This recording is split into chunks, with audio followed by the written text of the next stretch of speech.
তব কথামৃতম তপ্ত জীবনম কবিভিড়ীতম কলমশাপহম শ্রবণমঙ্গলম শ্রীমদাততম ভুবি গৃণন্তি এ ভুরিদা জনা।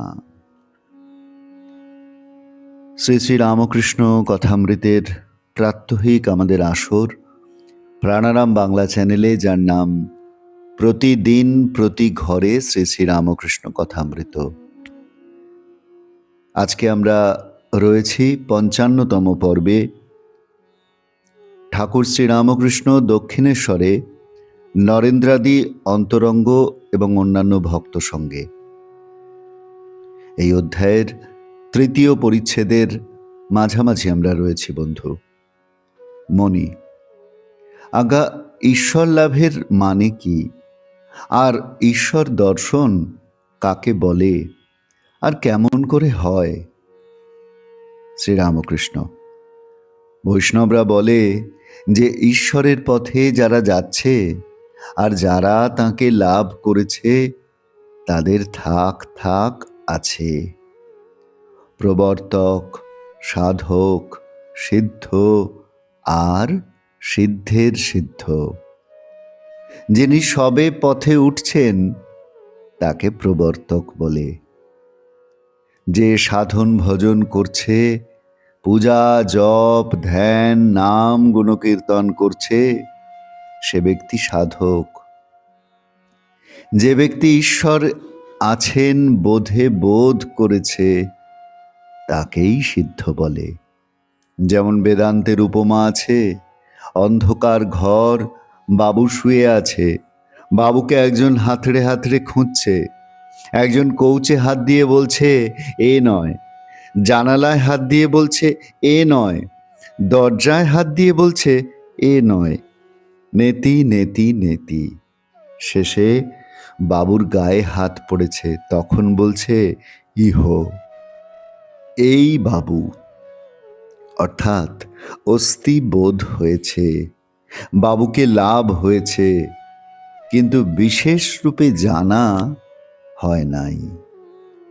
আর এক থাক আছে, তাকে বলে সিদ্ধের সিদ্ধ। বাবুর সঙ্গে যদি বিশেষ আলাপ হয় তাহলে আর একরকম অবস্থা।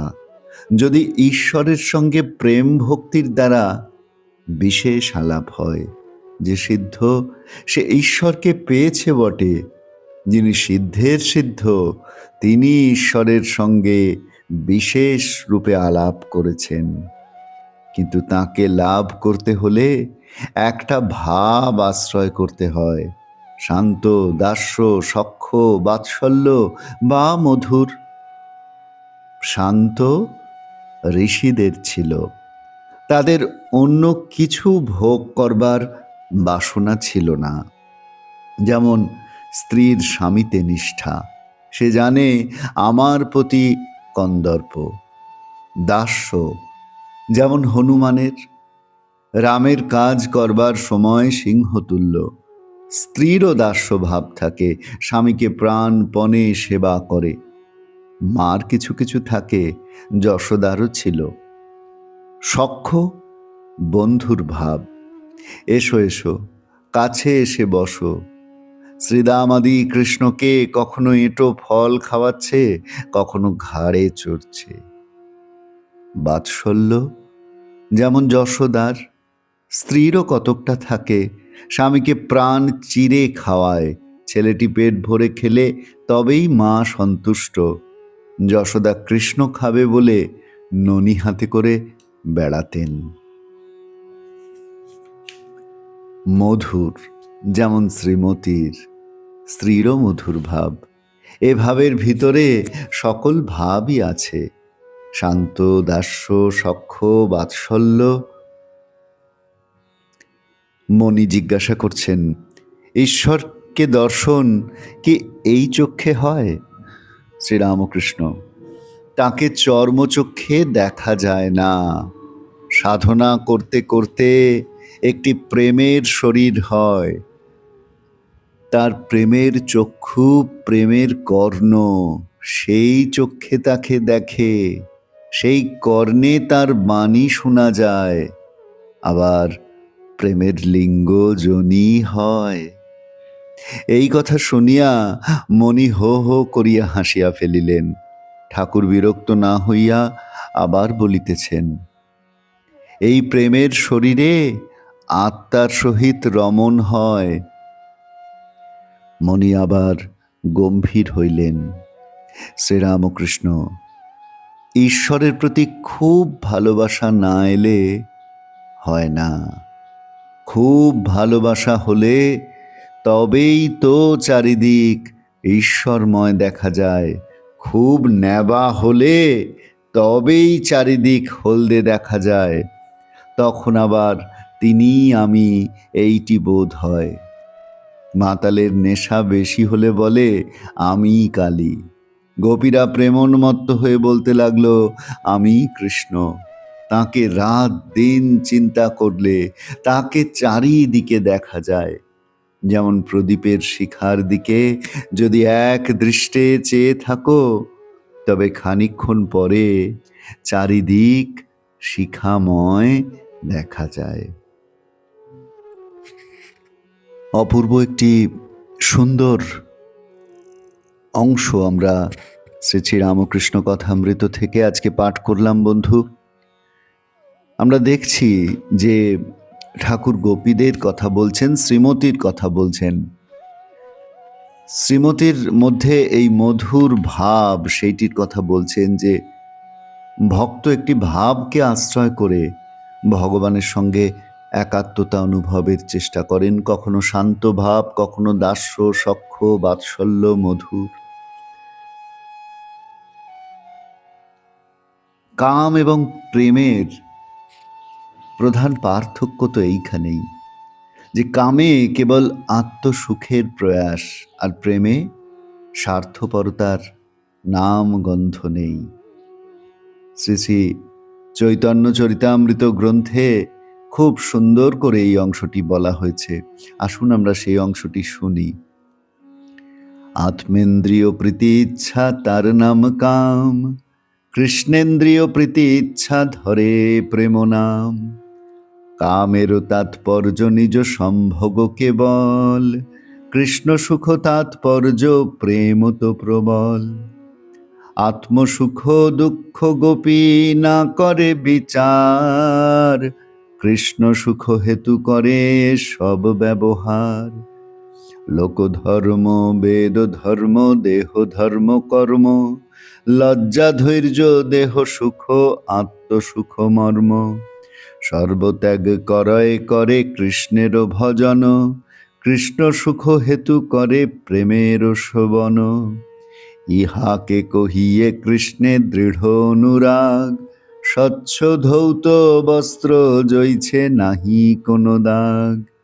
অতএব কাম প্রেমে বহুত অন্তর, কাম অন্ধতম প্রেম নির্মল ভাস্কর। কাম এবং প্রেমের বহুত অন্তর, অনেক পার্থক্য, শত যোজন দূরের আলাদা বস্তু সেগুলি। ভক্ত আর কিচ্ছু চান না, তিনি কেবল তার প্রিয়তমের আনন্দ চান। তাই ঠাকুর বলছেন তাকে চর্মচক্ষে দেখা যায় না। সাধন করতে করতে একটি প্রেমের শরীর হয়। আপাতভাবে কথাটি আমরা হয়তো বুঝতে পারছি না, কিন্তু এই প্রেমের শরীরের ব্যাপারটি কেমন সেটি আমরা গোপীদের প্রেম দেখলে বুঝতে পারি।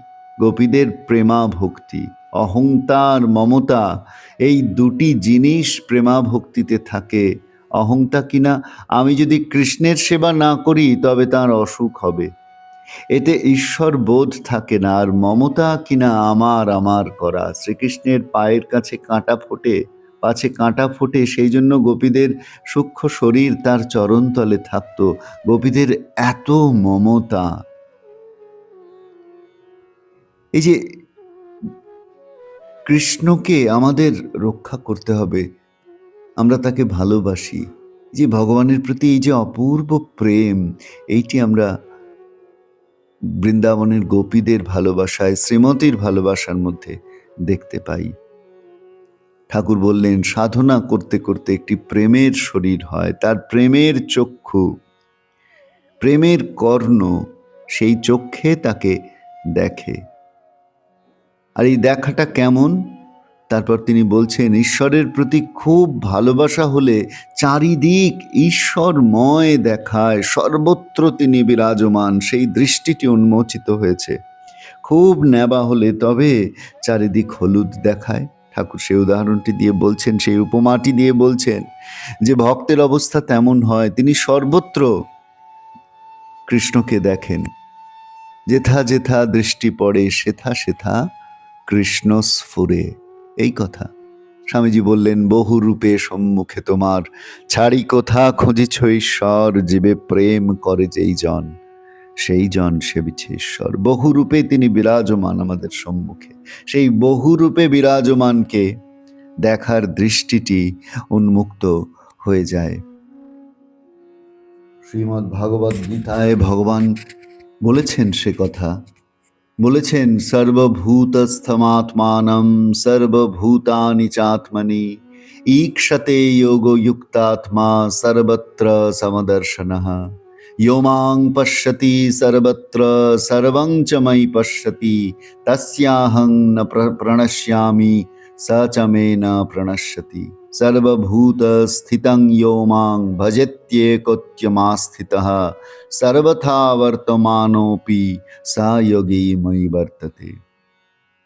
আমাদের নিশ্চয়ই মনে পড়ছে এ প্রকার যোগাবস্থার কথা ভগবান বলছেন যিনি সর্বত্র ব্রহ্মদর্শী হয়ে শুদ্ধ পরমাত্মাকে সর্বভূতে এবং ভূত সকলকে নিজ আত্মাতে অভিন্ন রূপে দর্শন করেন, যিনি আমাকে সর্বত্র দেখেন এবং আমাতেই প্রাণী মাত্রকে অবস্থিত দেখেন, আমি সেই আত্মৈকত্যদর্শীর অদৃশ্য হই না এবং তিনিও আমার অদৃশ্য হন না। যে ব্যক্তি সর্বভূতস্থিত আমাকে নিজ আত্মার সঙ্গে অভেদ জ্ঞানে ভজনা করেন, সে যোগী যে অবস্থায় থাকুন না কেন তিনি আমাতেই অবস্থান করেন। একাত্মদর্শীর পক্ষে সর্বভূতের আত্মা রূপে ভগবানের উপাসনাই আত্মজ্ঞান লাভের মুখ্য উপায়। তিনি ভগবানকে সর্বত্র সর্বক্ষণ দর্শন করেন এবং ভগবানও সর্বক্ষণ তাঁর প্রত্যক্ষীভূত হয়ে কৃপা দৃষ্টিতে তাঁকে অনুগ্রহ করেন। কোনো ব্যবধান থাকে না, এক রসের অনুভূতি হয়। সে কথাটি কি ঠাকুর বলছেন ঈশ্বরের প্রতি খুব ভালোবাসা না হলে হয় না, খুব ভালোবাসা হলে তবেই তো চারিদিক ঈশ্বরময় দেখা যায়। খুব নেবা হলে তবেই চারিদিক হলদে দেখা যায়। তাকে রাত দিন চিন্তা করলে তাকে চারিদিকে দেখা যায়। যেমন প্রদীপের শিখার দিকে যদি এক দৃষ্টে চেয়ে থাকো তবে খানিকক্ষণ পরে চারিদিক শিখাময় দেখা যায়।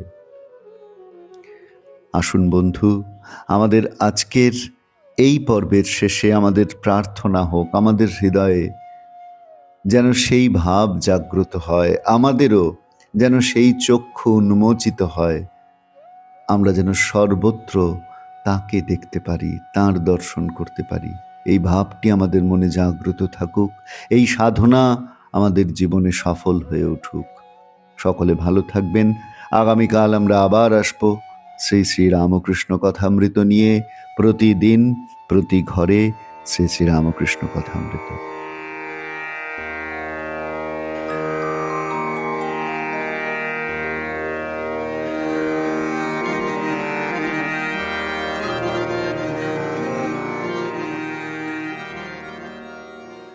প্রাণারা